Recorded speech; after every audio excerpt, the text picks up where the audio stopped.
What's going on, YouTubers? This is Buddy coming at you. Another quick video on a 20-gallon long tank build. I'm going to talk to you about what's going on and what's happened with this tank so far, and basically just a progress report. So you'll see, first thing we'll touch on is you'll see that I did not add my second fish yet, unfortunately. What happened was I had that second fish in quarantine, and I was going to be adding him. I made the last video I made on this. I was getting ready to add him. 2 days before I was going to add him, I went downstairs and was checking him out. And he actually had 2 white spots on his fin. So I just checked it just for the night. I kept a good eye on him. The next morning when I woke up, looked at him again, and he had 4 white spots. So he had ick, unfortunately, so I had to treat him with ick. I've been treating him for ick for 3 weeks now. He's all clear.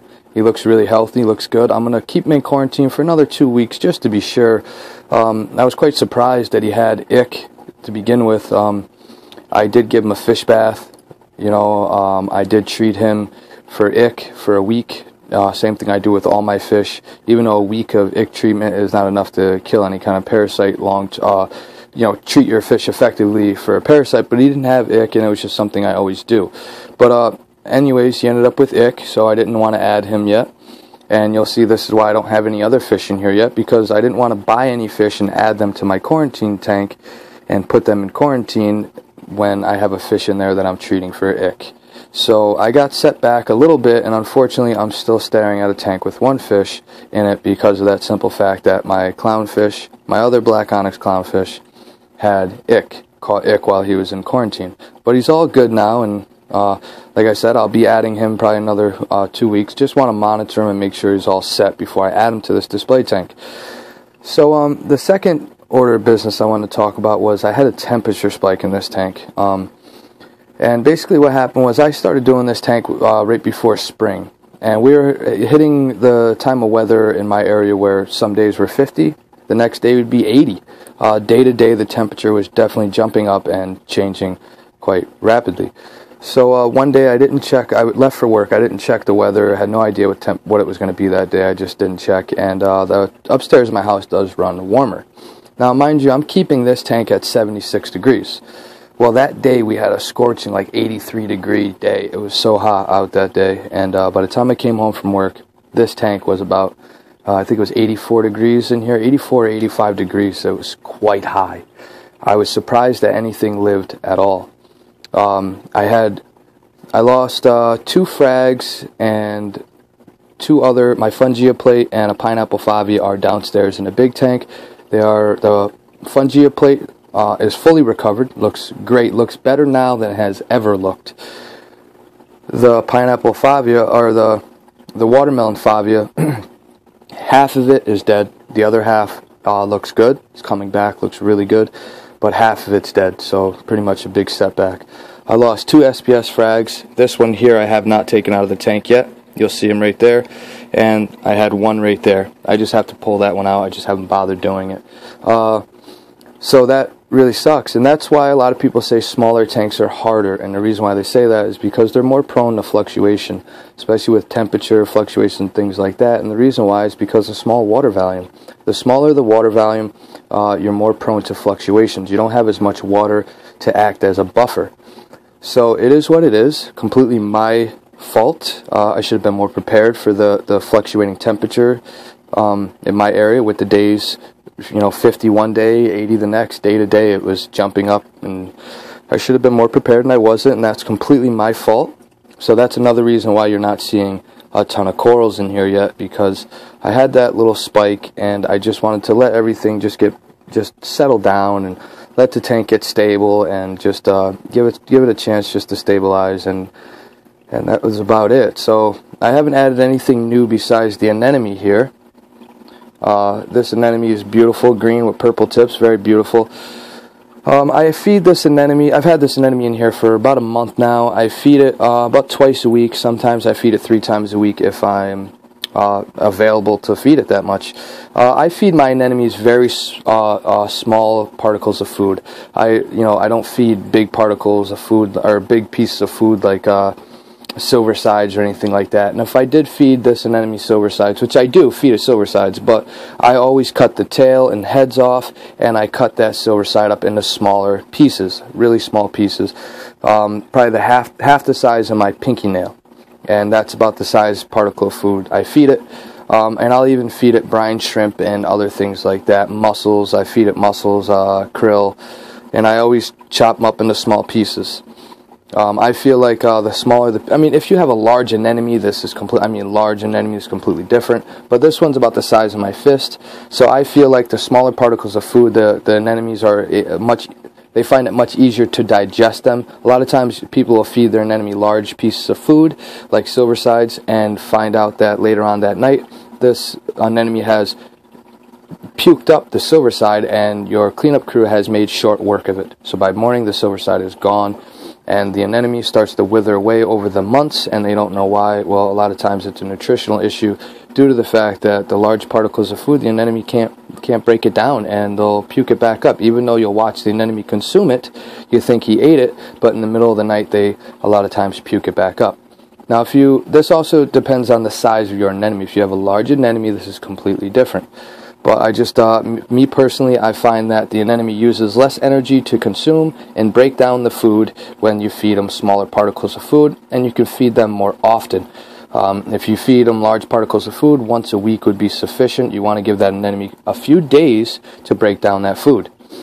With this being an anemone about the size of my fist and me feeding it smaller particles of food, I can feed it more frequently, and about twice a week is sufficient. Occasionally, I'll do it 3 times a week. I'll give you a little top shot. He looks really good. I'm really happy. Quite big. Let me shut this off here, guys. Pretty big anemone. I'm pretty happy with it. You'll see the rocks are starting to get some good coralline algae on them. They're looking really sharp. I'm really happy about that. They're no longer that white look. I brushed the sand away down there by the bottom of the base of the rock so you could get an idea of what the rock did look like. It was all white, and now it's starting to get some good coralline algae on it. Now, my local LFS is having me drill some tanks for him, and I'll do a video on that too in the coming months. He's building another, basically kind of like an addition. It's not really an addition. He's building a section of the wall into a saltwater, another section of a saltwater part of his store. He's trying to just expand on his saltwater selection, and he has a couple of anemones right now that are literally rose bubble tipped anemones that are about the size of basketballs. They're huge, massive. He's selling them for $250 a pop, and he's going to sell me one for $60. And I'm going to take it. I can't pass it up. It's just massive. The downside to that is this anemone is huge. It's literally the size of my center section here, and I'm going to put it in this tank as a short-term solution, not long-term. Even though it's an anemone, it doesn't need the room to swim. It's still very massive, and I would like to have it in a much larger tank. I would love to put it in the tank downstairs, but I just don't have the real estate for it. But I can't pass up that anemone. That anemone, I will feed it whole silversides. I won't cut the tail or heads off them. I'll feed them whole because of the size of it. And I will feed that probably twice a week, one silverside twice a week. And I will alternate between mussels and krill and other types of larger pieces of food to give it a more wide variety of nutrition.